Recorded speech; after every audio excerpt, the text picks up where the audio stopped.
আসসালামু আলাইকুম। এবার আমাদের প্রোগ্রামে শ্রদ্ধেয় গুরুজি অ্যালকালাইন খাবার এবং অ্যাসিডিক খাবার নিয়ে আলোচনা করেছেন। তো আলোচনা কম করেছেন, তিনি বরং অ্যাসাইনমেন্ট দিয়ে দিয়েছিলেন যে অ্যালকালাইন খাবার 10টি অ্যালকালাইন খাবার লিখে পাঠাতে, 10টি অ্যাসিডিক খাবার লিখে পাঠাতে। তো সেটা তো যারা করেছেন বা যারা এরপরেও করছেন সেটা তো আছে। তো অ্যালকালাইন খাবারের ব্যাপারে আইডিয়াটা তো একটু নতুন মনে হতে পারে। আমরা খুব সহজভাবে যেটা বলতে পারি যে অ্যালকালাইন হচ্ছে খাবারের পিএইচ ভ্যালু, সেটার সাথে সম্পর্কিত একটা ব্যাপার। মানে পিএইচ ভ্যালু কম থাকলে সেটা অ্যালকালাইন, পিএইচ ভ্যালু বেশি থাকলে সেটা হচ্ছে অ্যাসিডিক। তো এখন অ্যালকালাইন খাবার কেন, অ্যালকালাইন খাবারের প্রয়োজনটা কেন? অ্যালকালাইন খাবারের প্রয়োজনটা হচ্ছে, মানে বলা হয় যে অ্যালকালাইন খাবার বেশি খেলে সেটা ওয়েট লসে হেল্প করে, সেটা কিডনিতে যে স্টোন হয়, কিডনির পাথর হয়, সেটাকে রোধ করে, বোন মানে হাড় এবং মাসলকে স্ট্রং করে, এবং কার্ডিওভাস্কুলার হেলথ যেটা অর্থাৎ হার্টের যে স্বাস্থ্য সেটাকে ভালো করে এবং ব্রেইন ফাংশনিংকে বাড়ায় এবং টাইপ 2 ডায়াবেটিসের ঝুঁকি কমায়।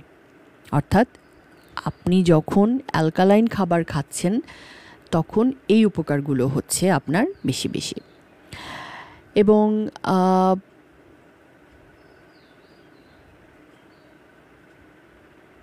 আচ্ছা, সরি, আমি প্রথমে যে তথ্যটা বলেছি সেটাও একটু সংশোধন করছি।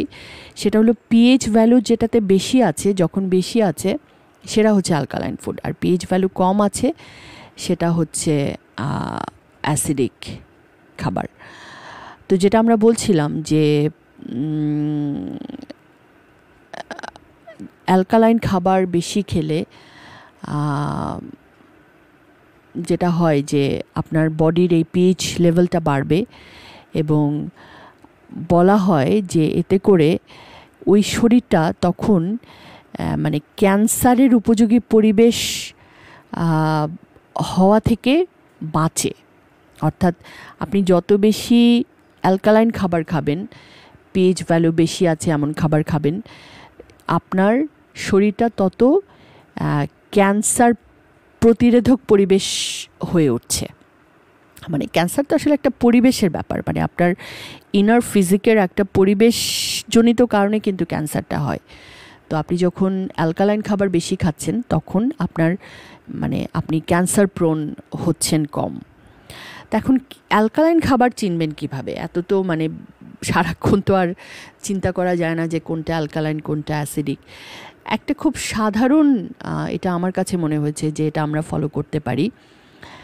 মোটামুটি অ্যালকালাইন খাবারগুলো লিস্ট থেকে যেটা দেখলাম সেটা হচ্ছে যে মোটামুটি যে মানে জিনিসগুলো কাঁচা খাওয়া যায় সেগুলোই সাধারণত অ্যালকালাইন।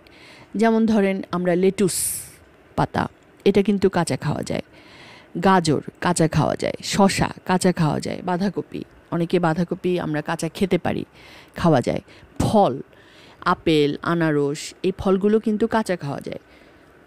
আর এছাড়া আপনার ডাক্তার মনিরুজ্জামানের গ্রিন জুস ভিডিও দেখেছেন, সেখানে পালংয়ের কথা বলেছেন, কেলের কথা বলেছেন।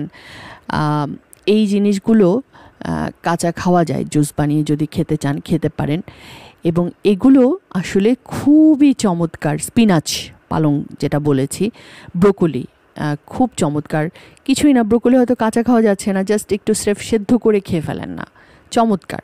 মিষ্টি আলু চমৎকার। আমরা একটা লেখা লিখেছিলাম ওকিনাওয়া দ্বীপের মানুষ যে 6টি জিনিস চর্চা করে, সেখানে আমরা দেখিয়েছিলাম যে তারা এক ধরনের বেগুনি মিষ্টি আলু, বেনিমো বলে ওটা তারা খায়, এবং তাদের মানে বলা হচ্ছে যে তাদের এই যে শতবর্ষী হওয়ার যে উপযোগিতা তৈরি হয়েছে তাদের দেহে, এটার একটা কারক হচ্ছে এই বেনিমো বা মিষ্টি আলু।